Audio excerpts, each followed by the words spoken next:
साक्री तालुक्यात दुहेरी हत्याकांडाची घटना समोर आली आहे। तरुण आणि विवाहित तरुणीचा वेगवेगळ्या ठिकाणी मृतदेह आढळून आल्यानं खळबळ उडाली आहे। बुवाबाजीच्या संशयातून दोघांचा बळी गेल्याचा संशय व्यक्त केला जातोय। शिरपूरनंतर साक्रीमध्ये दुहेरी हत्याकांड घडल्यानं 24 तासातच 4 जणांचा बळी गेल्यानं धुळे जिल्हा हादरलाय। या प्रकरणी निजामपूर पोलिसांनी भोंदू भगत योगेश खैरनार याला ताब्यात घेत गजाआड केलाय।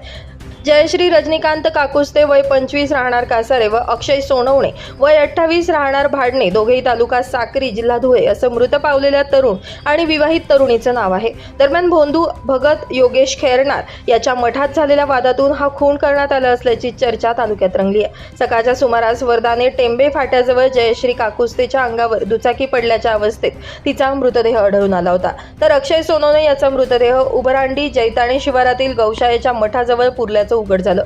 पोलिसांनी तात्काळ दोनही मृतदेह ताब्यात घेत शवविच्छेदनासाठी पाठवले होते। घटनेची माहिती मिळताच त्या ठिकाणच्या मृतदेहाजवळ नागरिकांनी मोठ्या प्रमाणात गर्दी केली होती।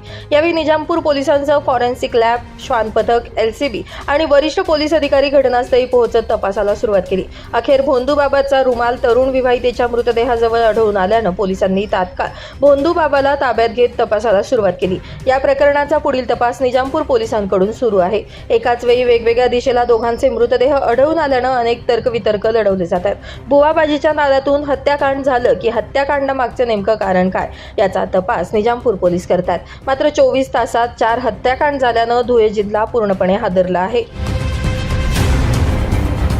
दिनांक 16 मे 2026 रोजी निजामपूर पोलीस स्टेशनच्या हद्दीतील रायपूर ते वर्धाने गावाच्या रस्त्याच्या बाजूला एक महिलेचा मृतदेह पडलेला असल्याबाबत माहिती मिळाली। त्या मृतदेहाबरोबर एक TVS कंपनीची मोपेड देखील होती। यावरून निजामपूर पोलीस ठाण्याचे प्रभारी अधिकारी मयूर भामरे हे त्यांच्या पथकासह पोहोचले। त्या महिलेचे नाव निष्पन्न करण्यात आले। तसेच त्या महिलेचे नाव निष्पन्न केल्यानंतर यातील गुन्ह्यातील संशयित आरोपी योगेश खैरनार याच्याकडे विचारपूस करत असताना त्याने या महिलेचा गळा आवळून खून केल्याबाबत सांगितले।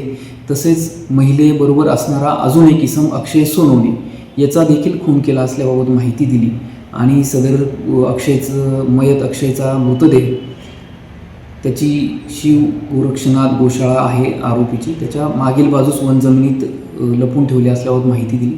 त्यावरून निजामपूर पोलीस ठाण्याचे पथक आणि स्थानिक गुन्हे शाखा पथकाने सदर ठिकाणी जाऊन त्या मयत अक्षयचा मृतदेह निष्पन्न केला।